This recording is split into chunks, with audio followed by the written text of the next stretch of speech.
Hey guys, today I want to talk to you guys a little bit about being in a niche market and basically specializing in your type of business.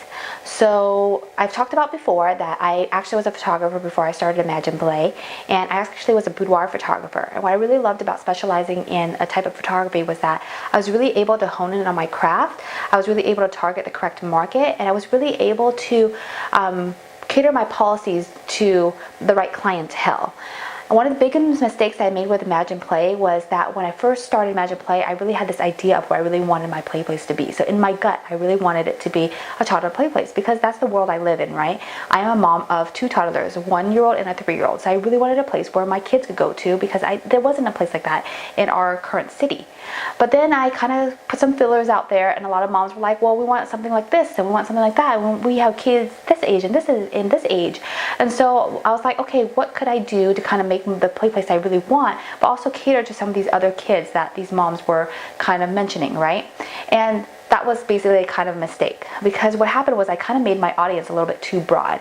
And when you make your audience a little bit too broad, there's a saying, right? It says that you can be a jack of all trades, but you can only be a master of one. And I totally believe in that, right? Because what happened was that I kind of spread myself a little too thin, and then I started attracting clients that really weren't my correct clientele, weren't my correct target market. And because when I track the incorrect market, there's a few different things. You get complaints. And then we started getting reviews of people that were saying, well, it's a really cute place, but it wasn't really appropriate for my XX age year old or whatever. It's really great for 18 months, 1, 2, or 3 year olds, right? And in my mind, that's not really a negative review, right? Because that is basically the target market I'm going for. I'm going for toddlers. So when they say what's really only appropriate for this age range, they're totally correct. And what was happening was it was my fault. I was not setting the expectation correctly that it really was a place for toddlers.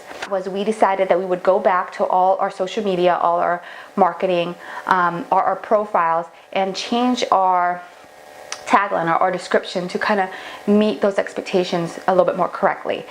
So we changed our tagline to say we are a cozy indoor play area that's catering to kids ages 1 to 6 years old. So that way, whenever somebody comes to our website, or when somebody comes to our Facebook, or when they come to our Instagram, they know automatically that this is the age range that we're catered to, and they don't expect to come thinking that a kid, a 9-year-old might have a lot to do. Not saying they won't have a lot to do, but just so that we meet those expectations correctly. And basically what happens is that when you start kind of putting those feelers out there, you are hindering people from bringing maybe their older kids, or hindering people from bringing, not hindering, but really preventing people or making people think twice about coming to the facility that might not be appropriate for them.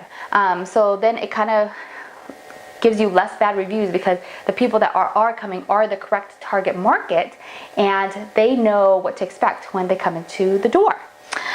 So what you're probably thinking is, well, why would you exclude such a huge part of your, such a huge part of your community, right? Because not everybody's going to have kids that are ages 1 to 6. There's going to be some kids that are outside of the scope. In business, you have to think about who your target market is and market to those people. And you can't think of it like it's a bad thing that you're only marketing to a select amount of people, because basically what happens is that you become more of a boutique business, and that the people that actually do come to you will value your services more because you're specializing specifically for them.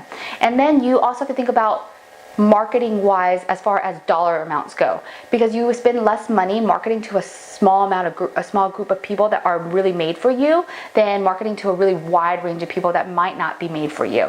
So you have to really think about that when you are specializing in a certain area. I really believe in specializing. I really think that it really helps you just hone in your craft, makes you a lot better, because now you're only buying toys for this age range, and you're really catering your crafts and your arts to a certain age range, rather than trying to buy a little bit of everything to go everywhere. So you're not spreading yourself so thin, and because you're not spreading yourself so thin, you're able to make really the quality of your service a lot better.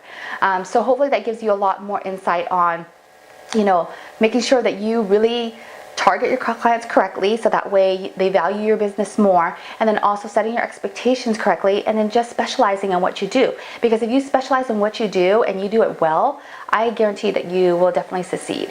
As always, you're welcome to ask me any questions, and maybe hopefully I will do a vlog about it later, or subscribe to this channel for more business tips and tricks.